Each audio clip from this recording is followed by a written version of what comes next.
how many tarot decks do you actually need? Like, how many decks do you actually need to make a full, complete, well-rounded tarot practice? Today, I have picked 6 tarot decks that I would consider my essential decks. Like, if I had to take my tarot practice and boil it down to the bare bones, the minimum, it would be these decks, and they all serve a different function and purpose within my practice. And today I'm going to share them with you and explain why. So first of all, how come I have several decks and not just one? I am a person of the opinion that there is no such thing as a perfect tarot deck. Even though lots of tarot decks are structured the same way, they're all very different. They come from different perspectives, they use different artwork, different creators, they tell different stories. They are all different. And what I have found is that there are some decks that are really good with like relationship readings or spiritual workings. And if you use that deck in alignment to its strength, you'll find that the readings are more punchy, they're more accurate, and they're just more efficient. Another way to think of this is imagine a tarot deck like a tool. And if you were to go into your tool shed and you pulled out your lawnmower, that would be a tool that you use to mow your lawn. If you pulled out your chainsaw, that's a tool that you use to cut down trees. Yes, technically, you could use a chainsaw to mow your lawn, but it's not going to be very efficient or very clean. So that's kind of how I see tarot decks. Like, I'd rather have a tarot deck that I consider my lawnmower tarot deck and a tarot deck that's like my chainsaw tarot deck. And I use them in a specific way to achieve specific goals. And in doing that, they're just more efficient. They're much more clean. It's a stronger practice. That's what I have found over the years. So when I look at my tarot practice, I kind of categorize it into 6 primary categories, and this varies person by person. But if you're wondering how many decks do I need to make a complete list, ask yourself, what do I use tarot for? For me, I have my first deck I consider my easy reader. This is a deck that I don't need to reference the guidebook. I pick it up and it just tells me plainly and straight. This is the Witch's Garden by Llewellyn. It is a mass market deck that you can buy online. And I consider this the easy reader because the illustrations almost spoon feed you. It is so easy. The illustrations tell you exactly what this card is trying to tell you. You don't have to guess what it means. You're not confused. I mean, you look at the image and it clearly tells you what is going on. Like, for example, this is the 3 of Pentacles. We clearly see a young person repairing a fence, and they've got a little fun little gopher and a fairy looking at instructions here.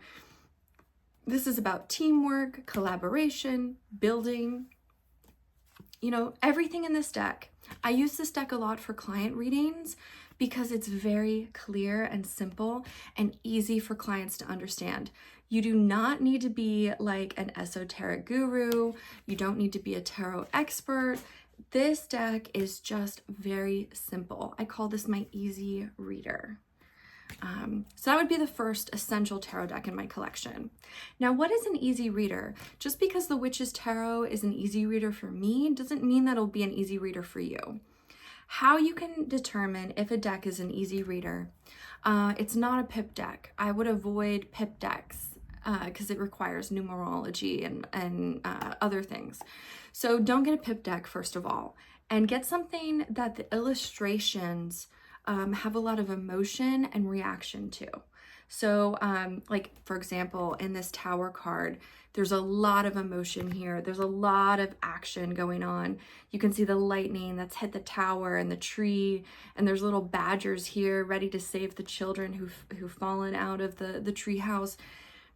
It's so clear. It is so easy. It is so straightforward and in your face. This is an easy reader. Like, you don't need to reference the guidebook. It's almost It's almost as if you were like reading a comic book. Like it's very clear.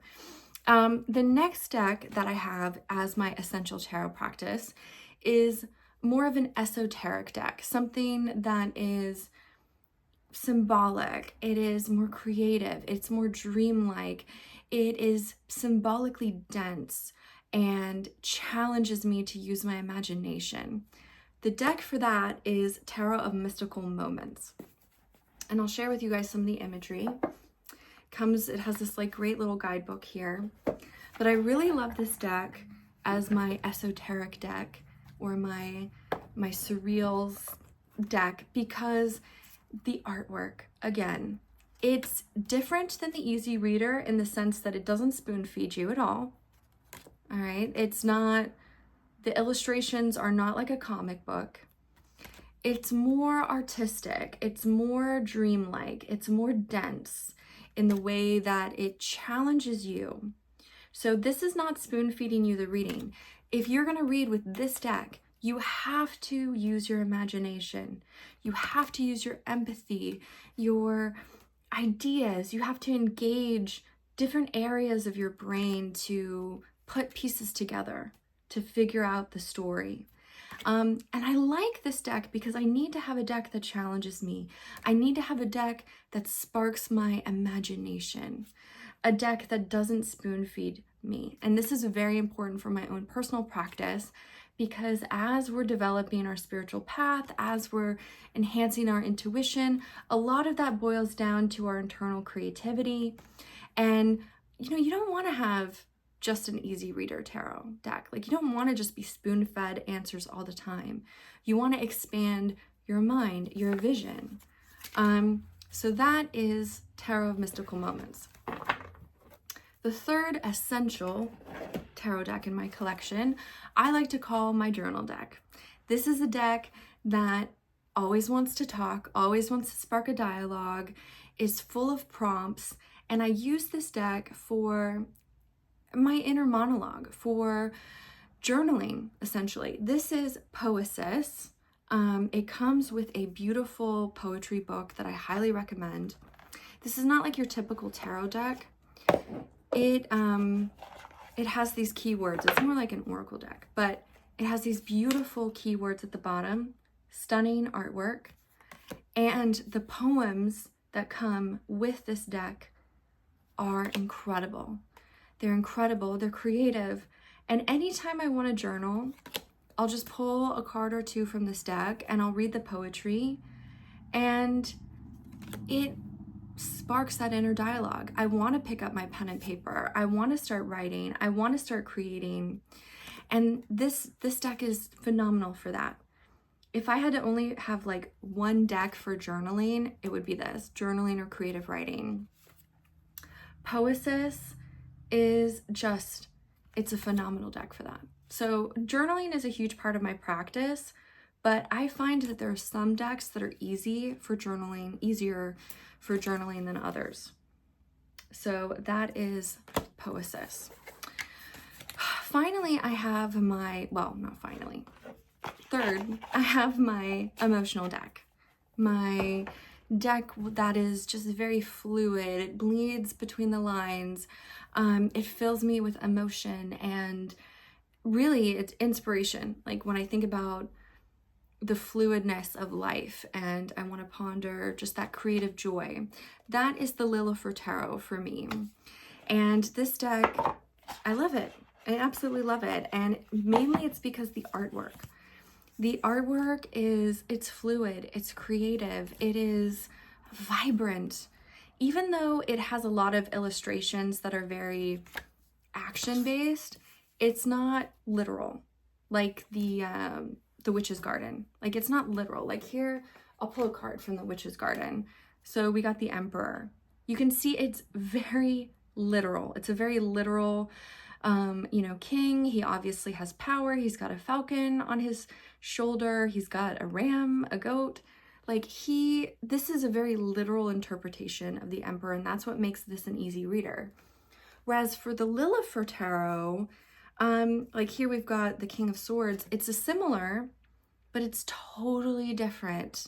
It's a completely different. Here's another image of, you know, a man with a crown sitting on his throne, but we see he's got like wings of a raven and he's in the clouds and he's got his hand over his heart there. And it's very evocative in the sense that it evokes emotions in me. I feel emotions with this deck. So when I want to explore my own emotions, like if something happens to me and I want to kind of understand how I'm feeling, I use this deck. And it's because the images and the shapes and the colors are meant to capture your feelings. How do you feel about something? Or is it like flowing within you?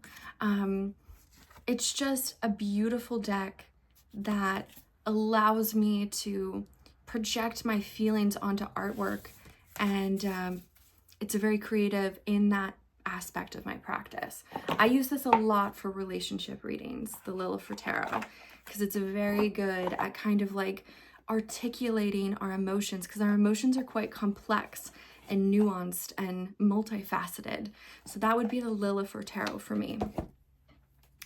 The fifth deck I have is called my Ancestor deck or my Spirit deck. This is the Wildwood Tarot, and I use this because anytime I kind of want to like connect to my ancestral roots or have like a spiritual conversation or kind of lean more into the esoteric, non-literal duality of tarot, it's more like the mysticism side of tarot, I use the Wildwood Tarot. This deck, it's been around for a while. It's another mass-produced deck, but the imagery is very rooted in ancestral, nature, historic.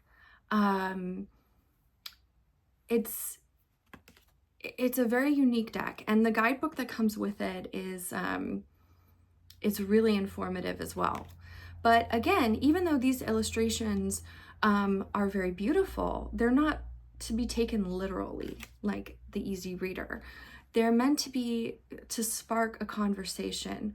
They're meant to more so have a conversation with your spirit, the nature of a situation, or the grander connection to the larger world. I use this deck mainly for spirit work or ancestral work, anything that is much more bigger than my day-to-day. So that is the Wildwood Tarot. And then finally, the final deck that I have, I like to call my shadow work deck or my intuitive deck. Man, this was a really hard choice, by the way, to make this tarot deck list. But my shadow deck work is with the Somnia Tarot. This is a beautiful deck. It's a photography deck by Nicholas Bruno.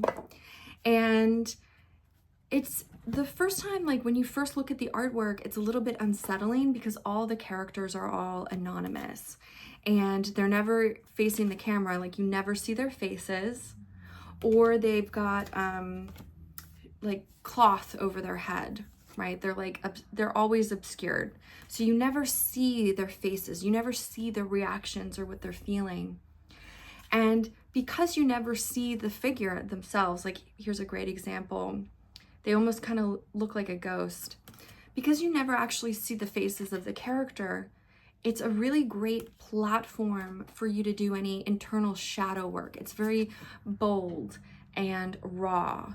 And sometimes the figures can be uncomfortable. Like, for example, the Emperor here. The figure, he's sitting looking at you directly. He's looking head on at the camera, and yet you cannot see his face or his expression. He's cloaked in black. And this is like a very confronting deck. Like, how do I break free from illusions? How does it reveal things about me and my motives and my being? How can it help me explore some of the darker corners of my psyche or my spiritual practice? Because everyone is nameless and they're faceless, they're blank canvases for you to explore in your own way, in a deeper way, and could be in a more bold way, let's just say that. So that is the Somnia Tarot for me. Is like my shadow work deck or my intuitive deck. It's a deck that I don't use this deck to follow the rules. There is no rules with this deck. It's about pulling the cards, sitting with the artwork, and really letting whatever comes up, whether it be comfortable or uncomfortable, whatever comes up, and I explore it through the power of the imagery in this deck. This is not like soft and sweet, you know, fairies and cute little animals deck. This is kind of an affronting deck. I mean, it's very direct and yet ambiguous at the same time. And I love it. I absolutely love it. So what do all of these decks have in common? Nothing besides the fact that they're all tarot decks, but they are all so different. And I think that's what's important about, if you're going to sit down and say, what is my essential deck list? Don't have copies, don't have repeats. Like I know some practitioners, they really love animal decks and they've got like 10 or 20 animal decks. And if that brings you joy and you love it, of course, that's fantastic. But if you had to boil it down to your essential deck list, get something that serves a specific function or specific purpose. Get a deck that's very unique, like the lawnmower and the chainsaw example. You know, Somnia Tarot is radically different than Lillifer Tarot, which is radically different from Poesis. Like, I'll just take these cards and put them side by side, and you can see these are all just radically different cards. This has like a different tone and energy. This has a different tone and energy. This is completely its own thing. Like, that's what you want. If you want to boil down your practice to an essential tarot deck list, ask yourself, number one, what do I use tarot for? You know, easy reading, journaling, spiritual work, emotional work, shadow work. Like, what do I use tarot for? And then find a deck that does that work for you, that fills that function really well. Now, yes, I can use these decks in multiple ways, but like I said, when I pick a deck and I assign a function to it, like this is my intuitive deck, this is my shadow work deck, or this is my ancestor spirit work deck, you will find that it gets really good at that specific function. The readings are more punchy, they're more clear, they're more accurate, they're a lot more powerful. Anyway, that is my 6 essential tarot deck list for my practice and why. These are all stunning, absolutely stunning decks. I'll put the link for them below if any of you guys are interested. But before I end this video, I just wanted to talk about the nature of tarot deck collecting. You know, some people collect decks just to collect them and they don't really like to use them as tools. And again, if that's what makes you happy, by all means, like, this is a free world, you know, use your free will as you see fit. For me, I think that while deck collecting can be like retail therapy and we can get a dopamine hit every single time we purchase something new, if we really want to honor our practice, it's really great if we can figure out a way to expand our practice in a multi-level, multi-dimensional way, so that we're not just buying decks for the sake of buying them, that we're actually buying them to use them. And sometimes it's finding new ways to read tarot or new ways to use tarot, or a way to take an old deck that you haven't used in a long time and find the joy and the wonder and the beauty in getting to know it on a deeper level. That's why I structure my practice in the way that I do, because all of the decks in my tarot collection serve a purpose, they serve a function. And as my journey progressed, I learned how to use the decks in the way that is the best in alignment for what they were created for. And that takes time. So if you are thinking about what your essential tarot deck list is, I hope this was inspirational for you. I hope this helped you just boil it down to, what decks do I need and why? I am a huge proponent of saying, you know, by all means, get more than one deck. having a deck collection is wonderful and amazing and beautiful, and I love the variety and I love the artwork. But at the same time, I don't just mindlessly collect decks because I love artwork. They're also tools in my tool shed, and they serve a function and a purpose. Anyway, take care, everyone.